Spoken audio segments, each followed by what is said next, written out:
بہت مشکل سے میری آنکھ لگی تھی کہ اچانک سے کھانسنے کی آواز سے میری آنکھ کھل گئی۔ میں نے گھبراہٹ کے مارے ساس کے کمرے کو اپنے کمرے کی کھڑکی سے دیکھا جس کی بتیاں بند تھیں اور دروازے پر تالا لگا ہوا تھا۔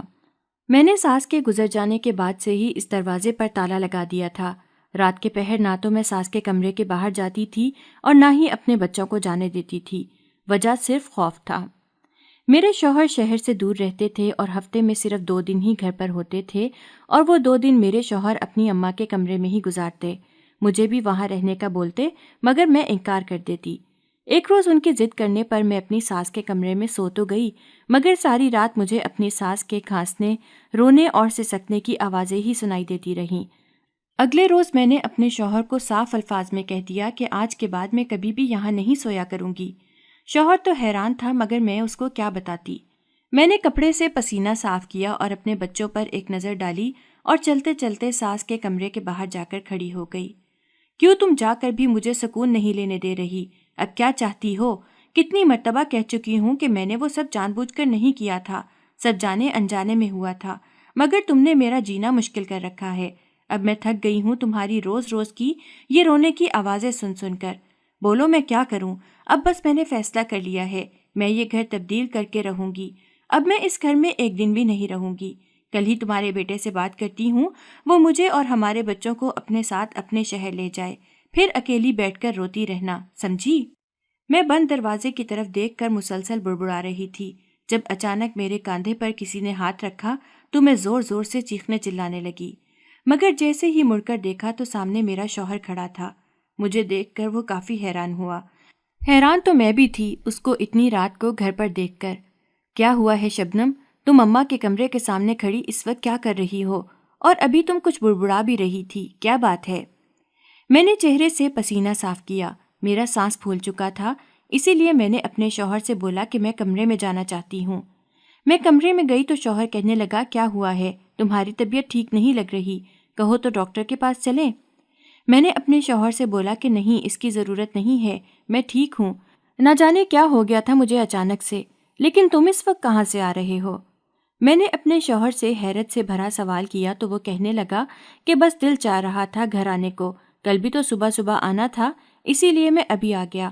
دیکھو اچھا ہوا نا ابھی آ گیا، تمہاری طبیعت بھی پتہ چل گئی، چلو ابھی آرام کر لو، میں اماں کے کمرے میں ہی ہوں، ہم صبح بات کرتے ہیں۔ میں نے اپنے شوہر کو ہاں میں سر ہلا کر تسلی دی تو وہ میری ساس کے کمرے میں چلا گیا اور میں اپنے بستر پر لیٹ گئی۔ اب میں پرسکون تھی، اب مجھے سب اچھا محسوس ہو رہا تھا، مجھے اب کسی بات کی فکر نہیں تھی، اسی لیے نیند بھی سکون سے آ گئی۔ اگلی صبح شوہر گھر سے باہر کام کے سلسلے میں گئے تو میں کچن میں سب کے لیے ناشتہ بنانے لگی۔ بچے گھر سے باہر کھیل رہے تھے، میں اپنے دھیان میں ناشتہ بنا رہی تھی۔ جب کوئی چیز لینے کے لیے میں جیسے ہی پیچھے مڑی تو دروازے میں اپنی ساس کو کھڑا دیکھ کر میں حیران رہ گئی، جو بار بار مجھ سے بس ایک ہی بات کہہ رہی تھیں کہ تم نے مجھے مارا ہے، تم نے اچھا نہیں کیا میرے ساتھ، میں نے کیا بگاڑا تھا؟ تمہیں میرا بیٹا تمہیں پلکوں پر بٹھا کر رکھتا تھا مگر تم نے مجھے ہی اس سے دور کر دیا۔ میری ساس مسلسل رو رہی تھیں اور میں کچن میں کھڑی زور زور سے چلانے لگی۔ میرے بچے بھاگ کر اندر آئے اور کہنے لگے کیا ہوا اماں، کیوں چیخ رہی ہو؟ تبھی میں نے بولا کہ یہ دروازے میں تمہاری دادی کھڑی ہیں، وہ مجھے مار ڈالیں گی۔ میرے بچے پریشان ہو کر کبھی مجھے دیکھتے تو کبھی دروازے کی طرف جہاں کچھ بھی نہیں تھا۔ اماں وہاں دروازے پر کوئی بھی نہیں ہے، ہم ابھی وہاں سے آئے ہیں، آپ کو بس محسوس ہو رہا ہے، لیکن وہاں پر کوئی بھی نہیں ہے۔ میرے بچوں نے مجھے کمرے میں لٹا دیا تو میں آنکھیں بند کر کے بے آواز رونے لگی، کیونکہ اب میں بے بس ہو چکی تھی۔ میری ساس کو اس دنیا سے گئے 3 مہینے ہو چکے تھے مگر ابھی تک وہ مجھے ہر جگہ دکھائی دیتی تھیں۔ میرے شوہر اسی وقت کمرے میں داخل ہوئے اور بچوں سے پوچھنے لگے کہ کیا ہوا ہے تمہاری ماں کو؟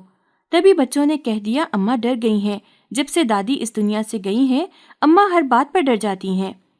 میرا شوہر میرے پاس آیا اور کہنے لگا کہ تم کیوں ڈر رہی ہو، آخر ماجرا کیا ہے، کیوں ایسے چیخنے لگتی ہو؟ میں نے اپنے شوہر کو جھوٹ بولتے ہوئے کہا کہ میں نے اپنی آنکھوں سے ماں جی کی موت دیکھی ہے، بس اسی لیے مجھے ڈر لگتا ہے، مجھے گھبراہٹ ہوتی ہے۔ آپ ایسا کیوں نہیں کرتے؟ جہاں آپ نوکری کرتے ہیں ہمیں بھی اپنے ساتھ لے جائیں۔ دیکھو شبنم، یہ سب اتنا آسان نہیں ہے جتنا تم سمجھ رہی ہو۔ بچوں کی پڑھائی، سارا ساز و سامان، گھر کی شفٹنگ اور ابھی میرے پاس نہ تو یہ سب کرنے کے وسائل موجود ہیں اور نہ ہی وقت ہے۔ میری نوکری بہت مشکل ہے، سمجھنے کی کوشش کرو، میں تمہیں اپنے ساتھ نہیں لے جا سکتا، اور پھر پیچھے یہ گھر، اماں کی یادیں، سب تنہا رہ جائے گا۔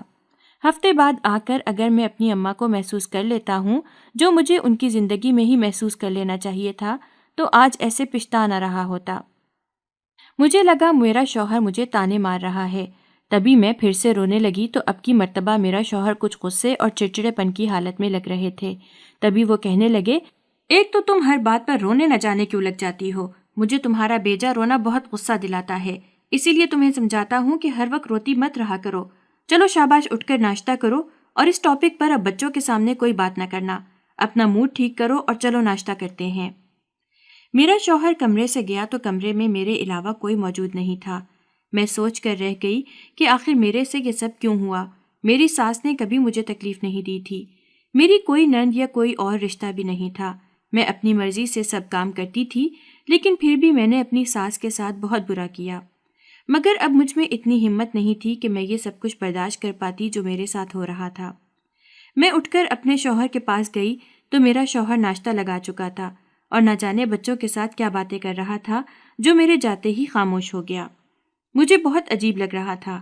میں نے اپنے شوہر سے پوچھا کہ کیا باتیں کر رہے ہو سب؟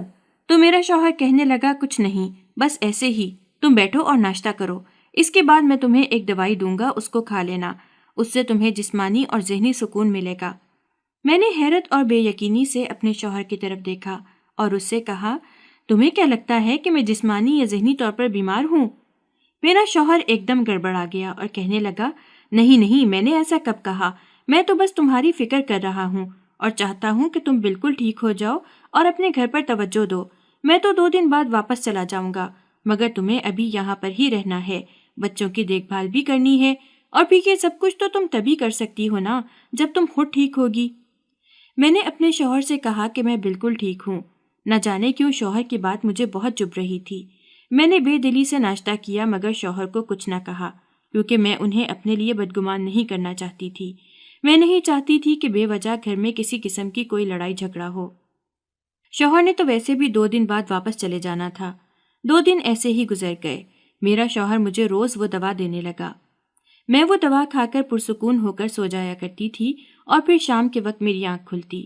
میں نے اپنے شوہر سے کہا کہ اس دوائی کو کھانے کے بعد مجھ میں بالکل بھی ہمت طاقت نہیں رہتی، میں بہت سست ہو جاتی ہوں، اس لیے اب میں یہ دوائی نہیں کھاؤں گی۔ تبھی شوہر مجھے گہری نگاہوں سے دیکھنے لگا اور کہنے لگا کہ یہ دوائی تمہاری ضرورت ہے، اس کو نہیں کھاؤ گی تو سانس لینا مشکل ہو جائے گا، میں تمہاری بھلائی ہی چاہتا ہوں، تمہارا شوہر ہوں، دشمن نہیں۔ مگر میں اپنے شوہر کو سمجھ نہیں پا رہی تھی۔ شوہر 2 دن کے بعد واپس چلا گیا تو میں نے وہ دوائی کھانا بھی چھوڑ دی، مگر جیسے ہی وہ دوائی کھانا چھوڑی مجھے پھر سے اپنی ساس کی آوازیں اور ان کا چہرہ ہر جگہ دکھائی دینے لگا۔ میں نے صرف دیکھنے کی خاطر وہ دوائی دوبارہ کھا لی اور اس دوائی سے یہ فائدہ ہوا کہ اب مجھے میری ساس یا اس کی آوازیں سنائی نہیں دیتی تھیں، مگر اس سے مجھے بہت سستی ہو جاتی تھی۔ پورا گھر بھیکڑا پڑا ہوتا تھا، میرے بچے نظر انداز ہو رہے تھے، مگر مجھے اب صرف اپنے سکون کی پرواہ تھی۔ دن ایسے ہی گزرتے گئے۔ ایک روز میرا شوہر گھر آیا تو مجھے سوتا پا کر غصے سے چلانے لگا۔ میں ایک دم ہڑبڑا کر اٹھ بیٹھی اور اپنے شوہر سے کہنے لگی، کیا ہوا ہے، اتنا غصہ کیوں ہو رہے ہو؟ تبھی وہ کہنے لگا کہ گھر کی حالت دیکھی ہے تم نے؟ اماں تھی تو کم از کم گھر صاف ستھرا رہتا تھا، جب سے اماں اس دنیا سے گئی ہے تم نے گھر کو جہنم بنا دیا ہے۔ شوہر کی بات پر میری آنکھوں میں آنسو آ گئے۔ میں نے اپنے شوہر سے کہا کہ میری حالت تمہیں نظر کیوں نہیں آتی؟ کیا میں اس قابل ہوں اس وقت کہ میں گھر کی دیکھ بھال کر سکوں؟ خود تو تم پورا ہفتہ ہمیں تنہا چھوڑ کر گھر سے باہر رہتے ہو، چھوٹے چھوٹے بچوں کی ذمہ داری میرے سر پر ہے، اس پر میری طبیعت بھی ناساز ہے۔ اب تم نے جو مجھے دوائی لا کر دی تھی اس سے مجھے سستی ہو جاتی ہے، تو اس میں میرا کیا قصور ہے؟ میں ٹھیک ہو جاؤں گی تو تمہیں تمہارا گھر پھر سے ٹھیک ملے گا، اور یہ بار بار اماں کے تانے مجھے مت دیا کرو، ان کے رہتے بھی میں ہی گھر کو سنبھالتی تھی۔ میرا شوہر غصے سے مجھے دیکھنے لگا اور خود صفائی کرنے لگا۔ میں سر پکڑ کر بیٹھ گئی کہ آخر میرے ساتھ ہو کیا رہا تھا؟ میرا شوہر آخر کیوں میرے ساتھ اتنا برا سلوک کر رہا ہے؟ میں نے کیا کیا تھا؟ میں سب کچھ بھول گئی تھی، اپنا ماضی، اپنی ساس سے کیا ہوا اپنا رویہ، یاد تھا تو بس اتنا کہ میں بیمار ہوں اور اسی لیے میں گھر نہیں سنبھال پا رہی۔ دن ایسے ہی گزرتے گئے۔ میری ساس کو اس دنیا سے گئے ہوئے سال ہو چکا تھا۔ میں نے اب شوہر کی لائی گئی دوائی کھانا چھوڑ دی تھی اور اب مجھے پھر سے میری ساس کی آوازیں سنائی دینا شروع ہو گئی تھیں، لیکن اب میں ان آوازوں کو نظر انداز کر دیتی۔ آج بھی رات کے وقت سب سو رہے تھے۔ میرا شوہر بھی گھر پر تھا اور اپنی اماں کے کمرے میں سو رہا تھا۔ باہر بہت تیز بارش ہو رہی تھی۔ سردیوں کی آمد تھی، اس لیے ہر جگہ خاموشی کا راج تھا۔ تیز بارش کی آواز ماحول کو مزید خوفناک بنا رہی تھی۔ تبھی اچانک سے اماں کے کمرے سے رونے کی آوازیں آنے لگیں۔ میں ایک دم گھبرا گئی کہ آخر ماجرا کیا ہے۔ اپنے بستر سے اٹھی اور ساس کے کمرے کے باہر جا کر کھڑی ہو گئی۔ میرا شوہر تو کمرے میں ہی تھا، پھر بھلا مجھے اس کمرے سے کیوں خوف محسوس ہوتا؟ اسی لیے میں نے ہمت پکڑی اور کمرے کے اندر داخل ہو گئی، جہاں میرا شوہر اپنی اماں کی تصویر پکڑے رو رہا تھا۔ میرا دل ایک دم ڈوب کے ابھرا تھا۔ میں خاموش قدموں کے ساتھ شوہر کے پاس گئی اور اس کے کندھے پر ہاتھ رکھا تو اس نے میرا ہاتھ جھٹکے سے پیچھے کر دیا۔ مجھے بہت دکھ محسوس ہوا، مگر میں خاموش رہی۔ میں اس کے پاس بیٹھ گئی اور کہا کہ جو اس دنیا میں آیا ہے اس نے اس دنیا سے جانا بھی ہے، اسی لیے ان کی مغفرت کی دعا کرو، ایسے رو کر انہیں بھی تکلیف پہنچا رہے ہو۔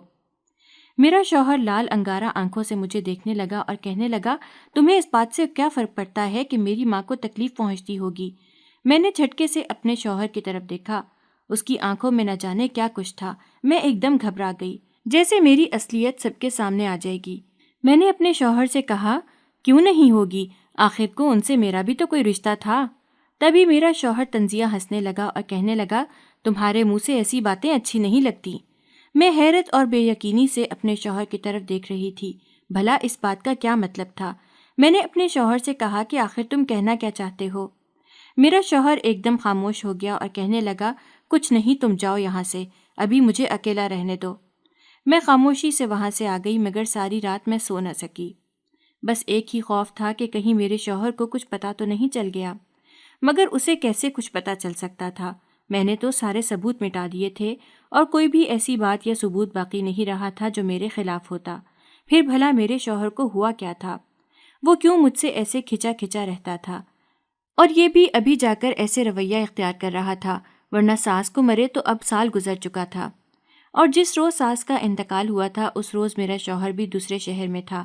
میں تو یہ بھی نہیں کہہ سکتی کہ میری ساس نے میرے شوہر کو کچھ بتایا ہوگا۔ اگلی صبح بہت عجیب سی تھی۔ میرے اٹھنے سے پہلے ہی میرا شوہر گھر سے جا چکا تھا۔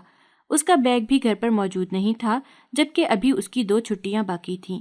میں نے اپنے شوہر کو فون ملایا اور اس سے پوچھا کہ تم کہاں پر ہو؟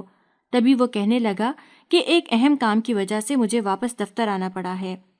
میں نے اپنے شوہر سے کہا کہ ٹھیک ہے، مگر تم مجھے بتا کر بھی تو جا سکتے تھے۔ میرا شوہر کہنے لگا، اگر تم کہو تو میں سانس بھی تمہاری اجازت سے لوں۔ شوہر کی بات پر میری آنکھیں بھر آئیں۔ میں نے اپنے شوہر سے کہا کہ آخر تم ایسی باتیں کیوں کر رہے ہو؟ تبھی میرا شوہر کہنے لگا، تمہیں میری باتوں کی پرواہ ہوتی تو اور کیا چاہیے تھا؟ اس سے پہلے کہ میرا پارا ہائی ہو جائے اور میرے منہ سے کچھ الٹا سیدھا نکل جائے، بہتر یہی ہے کہ تم فون بند کر دو، اور ویسے بھی میں دفتر میں بیٹھا ہوں، میرے ساتھ یہاں پر بیٹھ کر بحث کرنے کا کوئی فائدہ نہیں، اور جھٹ سے فون بند کر دیا۔ مجھے اپنے شوہر پر بہت غصہ آیا تو میں نے بھی فون زور سے بند کر کے رکھ دیا اور اپنے بال نوچنے لگی۔ مجھے عجیب سی بے چینی ہو رہی تھی، دل گھبرانے لگا اور چڑچڑا پن آ گیا۔ تبھی میں نے جلدی سے اپنی دوائی تلاش کرنا شروع کر دی۔ میں نے اپنی دوائی پکڑی اور منہ میں ڈال لی، تبھی جا کر مجھے کچھ سکون آیا۔ مہینے ایسے ہی گزرتے گئے، میں دن بدن بیمار ہوتی گئی۔ ایک روز میرا شوہر گھر پر ہی تھا، مگر مجھ پر کوئی توجہ نہیں دے رہا تھا، ہر وقت فون پر لگا رہتا اور دوسری عورتوں سے باتیں کرتا رہتا۔ ایک روز میرے پاس آیا اور آ کر کہنے لگا کہ اب تو تم بیمار رہنے لگی ہو، اسی لیے میں چاہتا ہوں کہ میں دوسری شادی کر لوں۔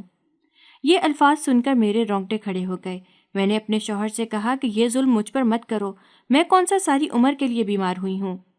تبھی میرا شوہر کہنے لگا کہ تم اب ساری عمر کے لیے ہی بیمار ہوئی ہو، بہرحال میں تمہیں بتا چکا ہوں، اگر تمہیں میرے ساتھ رہنا ہے تو میں دوسری شادی کر کے اپنی بیوی کو یہاں ہی لے کر آؤں گا۔ اگر تم نہیں رہنا چاہتی تو یہاں سے جا سکتی ہو، بچے میرے پاس ہی رہیں گے، وہ تمہارے ساتھ کہیں نہیں جائیں گے۔ میں نے اپنے شوہر سے کہا کہ میں کہاں جاؤں گی، میرا تمہارے علاوہ کون ہے بھلا یہاں پر؟ میرے شوہر نے میری ایک نہ سنی۔ میں دن رات روتی رہتی، مجھے میرے کیے کی سزا مل رہی تھی۔ میں اتنا تو جان ہی گئی تھی کہ زندگی نے ایسا پلٹا کھایا تھا کہ میں منہ کے بل گر گئی تھی اور میرے شوہر کو میری کوئی پرواہ نہیں تھی۔ وہ لاپرواہ ہوا پھر رہا تھا، یہ سوچے سمجھے بغیر کہ اس کے اس رویے سے میرے دل و دماغ پر کیا گزر رہی ہے۔ میرا شوہر بہت خود غرض ہو گیا تھا، میں ہر وقت اس کے سامنے روتی رہتی، گڑ گڑاتی رہتی، مگر اسے میری کسی بات پر کوئی فرق نہیں پڑتا تھا۔ وہ تو جیسے بے حس ہو کر بیٹھ گیا تھا، اور جب میں اس سے پوچھتی کہ تمہیں میرے رونے سے کوئی فرق نہیں پڑتا، تو وہ بھی ایک ہی بات کہتا کہ تمہیں بھی تو کسی سے کوئی فرق نہیں پڑتا تھا، پھر بھلا مجھے کیوں فرق پڑنے لگا۔ سردیاں آ چکی تھیں، آج بہت دنوں کے بعد ہلکی ہلکی دھوپ نکلی تھی۔ مجھے یہ تازہ دھوپ سکون دے رہی تھی، اسی لیے میں کچھ دیر کے لیے چھت پر جا کر دھوپ میں بیٹھ گئی۔ میری پڑوسن جو اپنی چھت پر بیٹھی تھی، ابھی میں اس سے سلام دعا کرنے ہی لگی تھی جب اس نے اپنی ساتھ بیٹھی اپنی دیورانی کو کہا کہ اس عورت نے اپنی ساس کو مار ڈالا ہے، اس کو غلط دوائیاں دے کر۔ اچھی بھلی تھی، جب بھی وہ بیچاری کھانستی تھی یہ اس کو برا بھلا کہتی اور اس کو باتیں سناتی تھی۔ اس کے چیخنے کی آوازیں ہمارے گھر تک آیا کرتی تھیں، اور پھر ایک روز وہ بیچاری کھانستی کھانستی اس دنیا سے ہی چلی گئی۔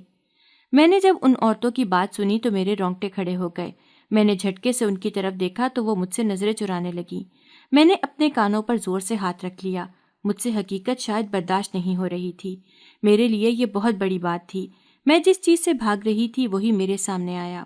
مجھے تو لگتا تھا کہ شاید کسی کو کچھ نہیں پتہ چلے گا، مگر یہاں تو شاید سبھی جانتے تھے، اور پھر میرے شوہر کا بدلتا رویہ بھی مجھے بہت کچھ سوچنے پر مجبور کر رہا تھا، جیسے وہ بھی سب حقیقت جانتا ہے اور جان بوجھ کر مجھے اسی راہ پر لے کر آ رہا ہے جہاں پر میں اس کی ماں کو لے کر آئی تھی۔ میں نے اپنی پڑوسن سے کہا کہ آپ کچھ بھی کہہ سکتی ہیں، مگر آپ میرے بارے میں تو نہیں جانتی، پھر آپ کیسے مجھ پر یہ الزام لگا سکتی ہیں۔ میں اس پڑوسن پر ٹوٹ پڑی تھی۔ تبھی وہ کہنے لگی، شبنم بہن، برا مت منانا، مگر پورا محلہ جانتا ہے کہ تمہارا تمہاری ساس سے کیسا سلوک تھا، اور پھر آخر کو تم نے اس کو مار ہی ڈالا۔ میں سب جانتی ہوں، مجھے بے وقوف مت سمجھو۔ پورے محلے میں سے کسی سے بھی پوچھ لو، سب جانتے ہیں، اور یہ کوئی اب کی بات نہیں ہے۔ سال ہو گیا مگر ہمیں سب یاد ہے۔ جس دن تمہاری ساس کی موت ہوئی وہ دن بھی بہت اچھے سے یاد ہے۔ تم نے اس کی پرواہ کی ہوتی تو وہ اتنی بے دردی سے نہ مرتی۔ تم نے بوڑھا سمجھ کر کبھی اس کو کھانا دینا، کبھی نہ دینا، اس کے لیے تو آسانیاں ہی ہو گئی تھیں، مگر تم اب دیکھو مکافات عمل ایسے ہی ہوتا ہے۔ میں آنکھیں پھاڑے اس پڑوسن کی طرف دیکھ رہی تھی۔ مجھ سے برداشت نہ ہوا تو میں نیچے آ گئی۔ ہر طرف پڑوسن کی باتیں گونج رہی تھیں۔ میں روتی ہوئی ادھر ادھر دیکھ رہی تھی، جہاں پر کہیں ساس دکھائی دیتی، کہیں میرا شوہر مجھ پر ہنستا ہوا دکھائی دیتا، کہیں پڑوسن ہنستی ہوئی دکھائی دیتی تھی۔ میں وہاں پر ہی گھٹنوں کے بل بیٹھ کر چیخنے چلانے لگی۔ مجھے کچھ سمجھ نہیں آ رہا تھا کہ میرے ساتھ کیا ہو رہا ہے یا میں کیا کر رہی ہوں۔ میرے لیے سب کچھ بہت تکلیف دہ تھا، میں دماغی مریضہ بنتی جا رہی تھی۔ تبھی میں نے نظریں اٹھائیں تو سامنے میری ساس کھڑی مجھ پر ہنس رہی تھیں اور کہنے لگی، دیکھ رہی ہو اپنا انجام، تم نے جو میرے ساتھ کیا آج تمہارے ساتھ بھی وہی ہو رہا ہے۔ ابھی تو تمہارے بیٹے بڑے ہونے ہیں، پھر دیکھو تمہاری بہو تمہارے ساتھ کیا کرتی ہے، وہی ہوگا تو تم نے میرے ساتھ کیا۔ میری آنکھوں سے مسلسل آنسو بہہ رہے تھے۔ میں اپنا ماضی یاد کرنے لگی جس میں میری ساس بہت بیمار تھی۔ میری جس وقت شادی ہوئی میرے شوہر نے پہلی ہی رات مجھے صاف الفاظ میں کہہ دیا تھا کہ اس نے مجھ سے شادی اپنی ماں کی وجہ سے کی تھی۔ پہلی ہی رات اپنی ساس کے لیے میرے دل میں ایک عجیب سی جلن پیدا ہو گئی تھی۔ مجھے تکلیف محسوس ہوئی تھی کہ میرے شوہر نے صرف مجھ سے شادی اپنی ماں کی خدمت کے لیے کی تھی، تو کوئی ملازمہ لے آتا نا، میری زندگی خراب کرنے کی کیا ضرورت تھی۔ ہمارے معاشرے میں آج کل ہمارے گھر اسی لیے ہی زیادہ خراب ہو رہے ہیں کیونکہ ہمارے شوہروں کو توازن رکھنا نہیں آتا۔ وہ اپنے ماں باپ کے پیچھے، اپنے بہن بھائیوں کے پیچھے اپنی بیوی کو بیکار کر دیتے ہیں۔ ان کے لیے ان کے ماں باپ ہی پہلی اور آخری ذمہ داری ہوتے ہیں۔ بیویاں تو آخر میں رہ جاتی ہیں، ان کی ذمہ داریاں پوری نہ بھی ہوں تو کوئی فرق نہیں پڑتا۔ ایسے مردوں کا کہنا ہوتا ہے کہ بیویاں بہت مل جاتی ہیں مگر ماں باپ نہیں ملتے، لیکن یہ بات کرتے ہوئے وہ لوگ یہ بات بھول جاتے ہیں کہ بیویاں بھی کسی کی بیٹی ہوتی ہیں، کسی کے جگر کا ٹکڑا ہوتی ہیں۔ اپنی ساری زندگی اگر آپ کے لیے داؤ پر لگا کر آتی ہیں تو آپ ان کو بے یار و مددگار کر دیتے ہیں۔ اس دن کے بعد سے میرا شوہر صرف اپنی ماں کی پرواہ کرتا تھا۔ اگر میں کچھ کہہ بھی دیتی تو میری باتوں کو نظر انداز کر دیتا، یا یہ کہہ کر مجھے ٹال دیتا کہ ابھی اماں کی طبیعت ٹھیک نہیں ہے، جب وہ ٹھیک ہو جائیں گی تو ہم یہ کام کر لیں گے۔ بہت سی خواہشات، بہت سی ایسی باتیں جو میرے دل میں ہی رہ گئی ہوں، صرف میرے شوہر کی ماں کی وجہ سے، ان کی خدمت کرنے کی وجہ سے میں کہیں آ جا نہیں سکتی تھی، کیونکہ مجھے ہمیشہ اس بات کا خیال رکھنا پڑتا تھا کہ میرے جانے کے بعد میرے شوہر کی ماں کو کون سنبھالے گا۔ میرا شوہر ہفتے میں صرف 2 دن ہی گھر پر آتا تھا اور وہ بھی زیادہ وقت اپنی ماں کے ساتھ ہی گزارتا تھا۔ اکثر اوقات تو اپنی اماں کے ساتھ ہی رات میں سو بھی جاتا تھا۔ شادی کے پہلے 3 سال مجھے اولاد نہ ہوئی۔ میں ہر وقت پریشان رہتی تھی اور جب اپنے شوہر سے اس بات کا ذکر کرتی تو وہ یہ کہہ کر ٹال دیتا کہ اچھی بات ہے اگر ابھی اولاد نہیں ہو رہی، اگر اولاد ہو گئی تو تمہارا سارا دھیان اولاد کی طرف چلا جائے گا اور ماں کو کون سنبھالے گا۔ اس کی اتنی خود غرضی دیکھ کر میں اکثر رو دیتی اور اپنے اس وقت کو یاد کرتی جس وقت میں نے اس رشتے کے لیے ہاں کی تھی۔ میں اپنے ماں باپ کو کوستی رہتی کہ انہوں نے میری شادی کہاں پر کر دی، مگر اس سے بھی کیا ہو جاتا، یہ تو ساری زندگی کا معاملہ تھا اور ساری زندگی مجھے پتا تھا کہ ہم نے ایسی ہی گزارنی ہے۔ میں نے شادی کے 3 سال بعد صبر شکر کر ہی لیا تھا، مگر میں نے شوہر کے جاتے ہی اس کی ماں سے اس بات کا بدلہ لینا شروع کر دیا۔ میں ہر وقت اس کو تانے دیتی رہتی کہ تمہاری وجہ سے ہی تمہارا بیٹا مجھے توجہ نہیں دیتا، تم نہ ہو تو تمہارے اس بیٹے کی ساری توجہ مجھ پر ہو، وہ صرف تمہاری وجہ سے مجھ سے شادی کر کے مجھے یہاں لے آیا تھا، اس نے میری زندگی خراب کر دی ہے صرف تمہاری وجہ سے۔ مجھے اپنی ساس سے بہت سخت نفرت ہو گئی تھی اور اس کی وجہ یہ تھی کہ میرا شوہر ہم دونوں میں انصاف نہیں کر پا رہا تھا۔ اپنی ماں کی خاطر اس نے میری ساری زندگی خراب کر دی تھی۔ وہ ہر وقت میرا دل دکھاتا رہتا، یہ سوچے بغیر کہ میرے دل پر کیا گزرتی ہوگی۔ اس نے مجھے بے یار و مددگار کر دیا تھا۔ میں اپنی مدد آپ کے تحت ہر کام کرتی، کسی چیز کی ضرورت ہوتی تو شوہر سے کہتی تو وہ مجھے پیسے پکڑا کر کہہ دیتا کہ جاؤ خود لے لو۔ میرے شوہر نے میری کوئی بھی ذمہ داری نہیں اٹھائی تھی کیونکہ وہ صرف اپنی ماں کو ہی اپنی ذمہ داری سمجھتا تھا۔ وقت گزرتا گیا اور میں پتھر دل ہوتی گئی اور پھر میں نے آہستہ آہستہ اپنی ساس سے ہر چیز کا بدلہ لینا شروع کر دیا۔ میری ساس بہت ضعیف تھیں، وہ اٹھ بیٹھ نہیں سکتی تھیں، وہ مجھے پکارتی رہتی مگر میں ان کی باتوں کو نظر انداز کر دیتی۔ اکثر اوقات وہ لیٹے لیٹے تھک جاتیں تو مجھے آوازیں دیتیں مگر میں ان کی آواز نہ سنتی، اور پھر وہ رونے لگ جاتی مگر میں اپنے کاموں میں ہی مگن رہتی۔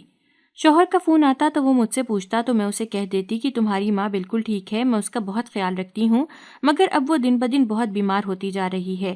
شوہر سے ساس کی بیماری کا بہانہ کر کے بہت سے پیسے منگوا لیتی اور خوب عیاشی کرتی۔ ساس کو آج کل کھانسی لگی تھی، میری ساس ہر وقت کھانستی رہتی تھی، اس کے کھانسنے سے رات کی نیندیں میری خراب ہو جاتی تھیں۔ کچھ میں حاملہ ہوئی تو میرے لیے مزید اپنی ساس کو برداشت کرنا مشکل ہو گیا تھا۔ گھر کے سارے کاموں کے بعد اپنی ساس کو دیکھنا میرے لیے کوئی آسان بات نہیں تھی اور اس پر میں بھلا کیوں اپنی ساس کی پرواہ کرتی۔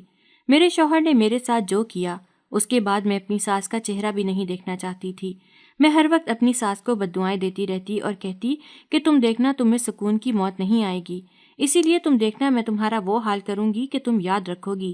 میری ساس مجھے کہتی کہ میرا کیا قصور ہے، میں نے کیا کیا ہے، تو میں اپنی ساس کو کہتی کہ تم اگر چاہتی تو اپنے بیٹے کو سمجھا سکتی تھی، مگر تم نے تو ایسا کچھ نہیں کیا، تمہیں بھلا اور کیا چاہیے تھا، تمہارا بیٹا شادی کے بعد بھی تمہارے آگے پیچھے پھرتا رہتا ہے۔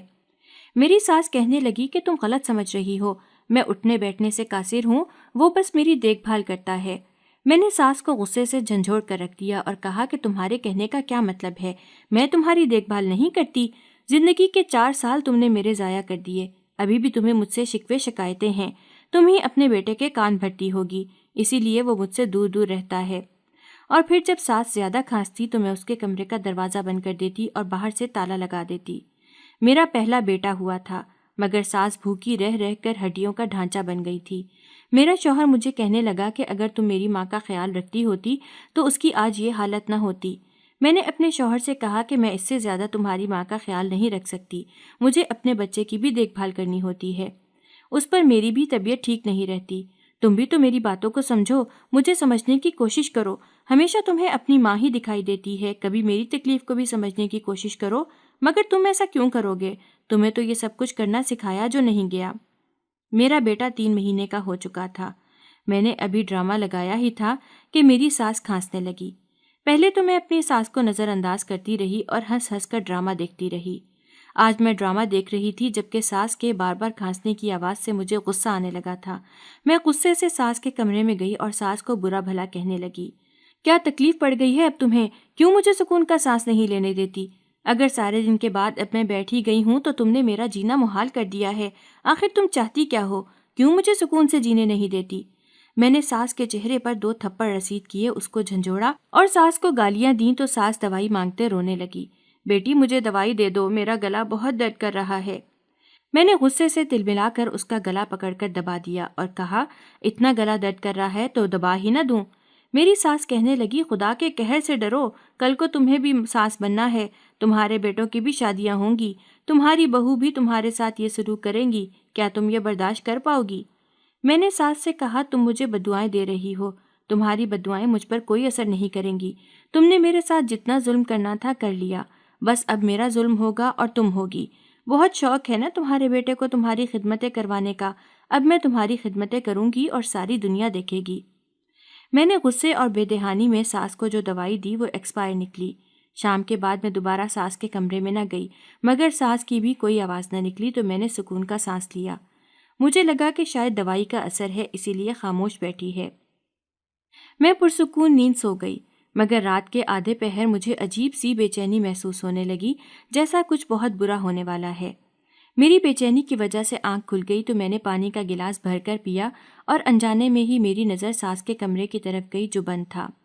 ایک مرتبہ دل چاہا کہ جا کر ساس کو ایک نظر دیکھ لوں، مگر پھر ساس پر فاتحہ پڑھ کر اپنی جگہ پر دوبارہ سو گئی۔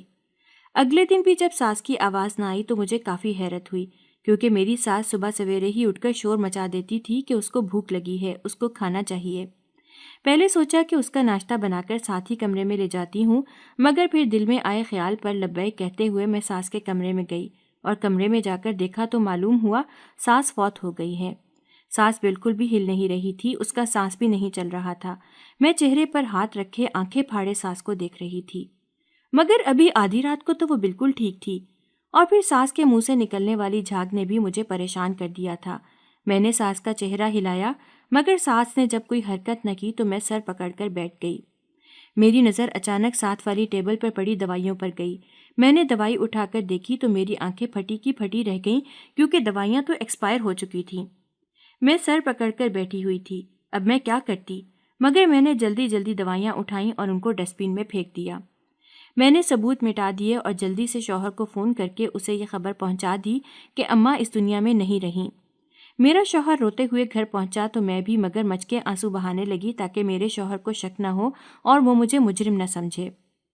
غلطی تو مجھ سے ہوئی تھی، میں نے بے دہانی میں اپنی ساس کو غلط دوائیاں دے دی تھیں، مگر اب اس بات کا ڈر بھی تھا کہ کہیں سے میری ساس کے بارے میں میرے شوہر کو پتہ نہ چل جائے۔ میرے شوہر مجھ سے کہنے لگے کہ اماں تو بالکل ٹھیک تھی، پھر کیا ہو گیا اچانک سے؟ میں نے شوہر سے کہا کہ میں نہیں جانتی، کل رات کھانا دے کر میں اماں کو سلا کر اپنے کمرے میں آئی تھی، مگر اگلی صبح جب ناشتہ لے کے گئی تو وہ اس دنیا میں نہیں رہی تھیں۔ میرا شوہر کافی افسردہ تھا۔ میں نے سوچا کہ کیوں نہ اس کی دلجوئی کی جائے تاکہ وہ میرے قریب ہو جائے اور اب شاید شادی کے اتنے سالوں بعد مجھے اپنا شوہر مل جائے۔ اب میں نے اپنے شوہر کا خیال رکھنا شروع کر دیا تھا، اس سے ہر وقت اپنی ساس کی باتیں کرتی رہتی، وہ بھی مسکرا کر میری باتیں سنتا رہتا تھا۔ میں اس بات سے خوش تھی کہ کم از کم میرا شوہر مجھے وقت تو دیتا ہے، چاہے پھر اپنی ماں کی باتیں سننے کے لیے ہی صحیح۔ کچھ دن بعد سب نارمل ہو گیا، شوہر واپس کام پر چلا گیا۔ گھر پر اب صرف میں اور میرے بچے تھے۔ شوہر ہر ہفتے مجھے پیسے دے دیتا اور ہفتے کے ہفتے وہ گھر پر بھی چکر لگا لیتا۔ میری تو زندگی ہی بدل گئی تھی، میں خوش رہنے لگی تھی، مگر میری یہ خوشی چند پل کی ہی تھی۔ میری ساس کو مرے 3 ہفتے ہو چکے تھے، پر مجھے بار بار ساس کے کمرے سے کھانسنے کی آواز آتی۔ پہلے پہل تو میں سب کچھ نظر انداز کرتی رہی، مجھے ایسا لگتا تھا کہ شاید یہ میرا وہم ہے۔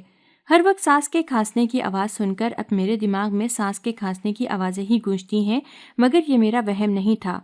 میں جب بھی ساس کے کمرے کے باہر سے گزرتی تو مجھے اندر سے رونے کی آوازیں آتیں۔ اب تو میں خوفزدہ ہو گئی تھی۔ میں اپنے شوہر کو بتاتی تو وہ کہتا کہ تمہارا وہم ہے اور کچھ نہیں، مگر میں جانتی تھی یہ میرا وہم نہیں ہے، کیونکہ اگر وہم ہوتا تو 1-2 مرتبہ ہوتا۔ ہر روز دن رات مجھے بس یہی آوازیں نہ سنائی دیتیں۔ مجھے کچھ سمجھ نہیں آتا تھا کہ میں کیا کروں۔ ساس کو گزرے 6 مہینے کا وقت ہو چکا تھا۔ ایک رات ایسے ہی ساس کے چیخنے چلانے اور رونے کی آوازیں آنے لگیں۔ رات کا وقت تھا، میں ڈر گئی۔ میں نے اگلی صبح سوچ لیا تھا کہ میں مولوی صاحب کو بلا کر حساب لگواؤں گی کہ سب ٹھیک تو ہے، آخر کیوں مجھے ایسی عجیب عجیب آوازیں آتی ہیں، کہیں میرے گھر میں جنات کا سایہ تو نہیں۔ ایک دن ڈر کر مولوی کو بلایا تو وہ ساس کے کمرے میں جاتے ہی رو پڑا۔ میں تو مولوی صاحب کو دیکھ کر حیران رہ گئی، بھلا وہ کیوں رو رہے تھے؟ میں نے مولوی صاحب سے کہا کہ کیا ہوا ہے، سب ٹھیک تو ہے؟ یہاں پر کوئی چیز دیکھی ہے آپ نے جو رو رہے ہیں؟ تبھی وہ کہنے لگے کہ یہاں پر رہنے والی خاتون بہت نیک اور شریف تھی، تم نے اس کے ساتھ اچھا نہیں کیا۔ میں نے حیرت اور بے یقینی سے مولوی صاحب کی طرف دیکھا اور کہا کہ آپ یہ کیسی باتیں کر رہے ہیں؟ میں نے بھلا اپنی ساس کے ساتھ کیا کیا ہے، اور بھلا میں اپنی ساس کے ساتھ کیوں برا سلوک کروں گی؟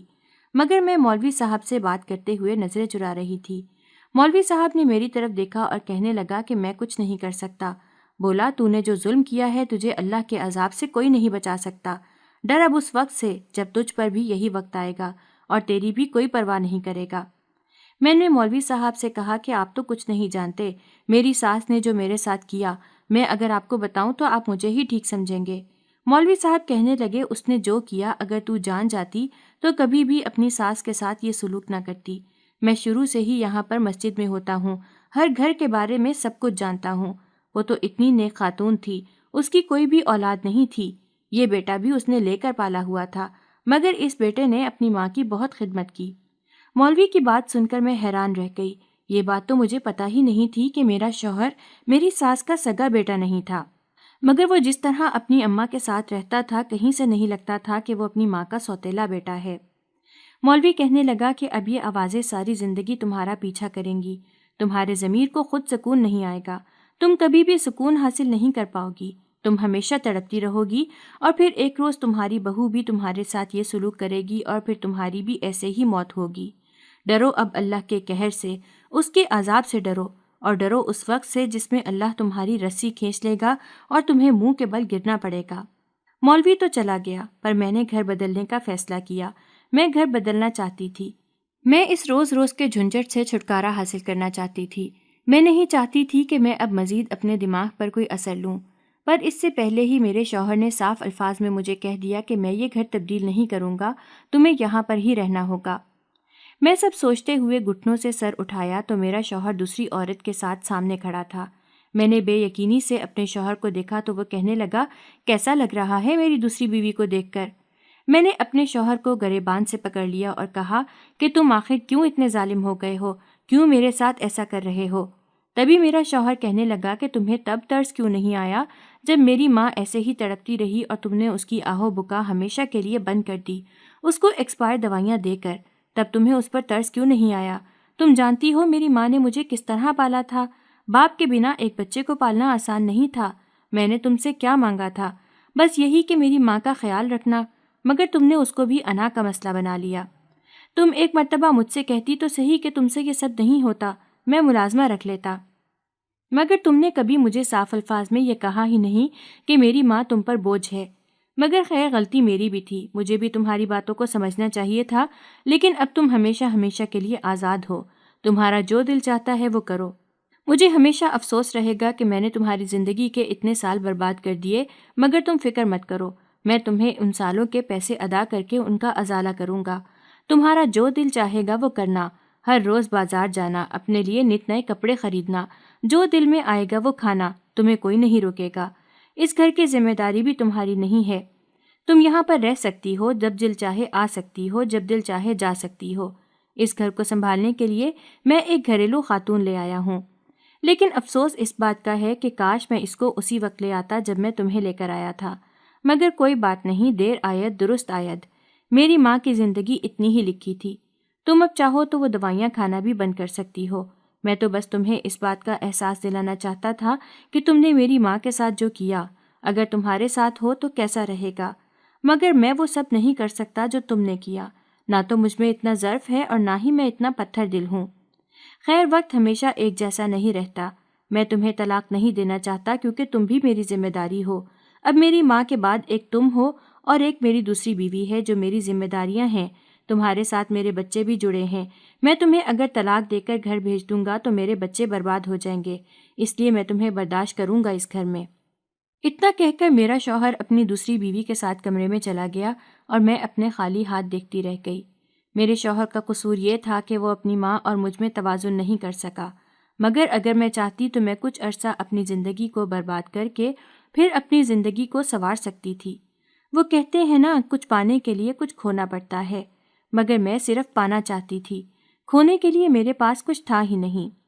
میں اپنے گناہوں کو یاد کرتی رہی۔ شاید میرے گناہ زیادہ تھے۔ میں اپنی ساس کے کمرے میں گئی تو وہاں کی ہر چیز مجھ پر ہنستی ہوئی محسوس ہوئی۔ میں پھوٹ پھوٹ کر رونے لگی اور غائبانہ طور پر اپنی ساس سے معافیا مانگنے لگی۔ مجھے سمجھ نہیں آ رہا تھا کہ میں کیا کروں۔ میں نے اپنی زندگی اپنے ہاتھوں سے برباد کر دی تھی۔ میں نے سنا تھا کہ عورت کو ہی ہمیشہ اپنا گھر بسانا پڑتا ہے، مگر میں نے تو اپنا بسا بسایا گھر اجاڑ کر رکھ دیا تھا۔ اس روز کے بعد سے میرا شوہر میری طرف دیکھتا بھی نہیں تھا۔ اس کی دوسری بیوی نے ہی گھر کی ساری ذمہ داری سنبھال لی تھی۔ وہ میرا بھی بہت خیال رکھتی تھی، جبکہ میں اس کی سوتن تھی۔ وہ مجھے وقت پر دوائی دیتی، وقت پر میرے کھانے کا خیال رکھتی۔ ایک روز میں نے اس سے پوچھا کہ تم ایسا کیوں کرتی ہو؟ تبھی وہ کہنے لگی کیونکہ میرے شوہر کی خوشی اس میں ہے۔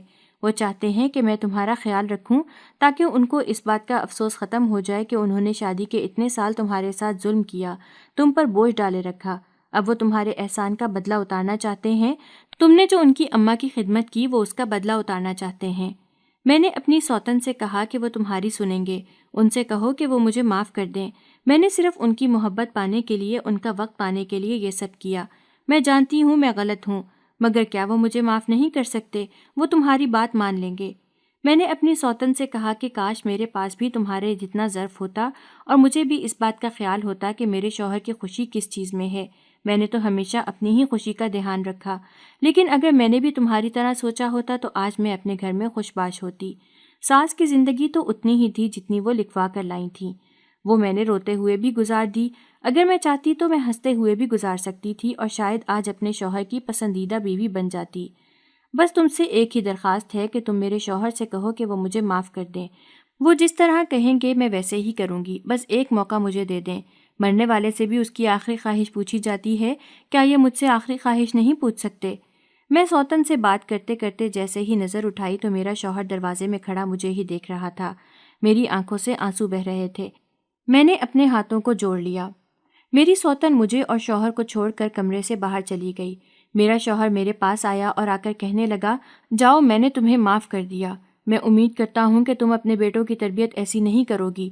جو غلطی مجھ سے ہوئی وہ اپنے بیٹوں سے نہیں ہونے دو گی۔ تم انہیں سمجھاؤ گی کہ ماں اور بیوی میں توازن برقرار رکھنا مرد کا کام ہے۔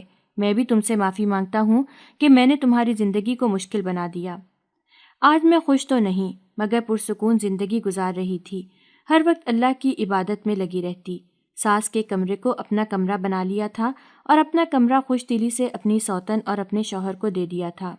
ایسا کر کے مجھے حقیقتاً بہت سکون ملا تھا۔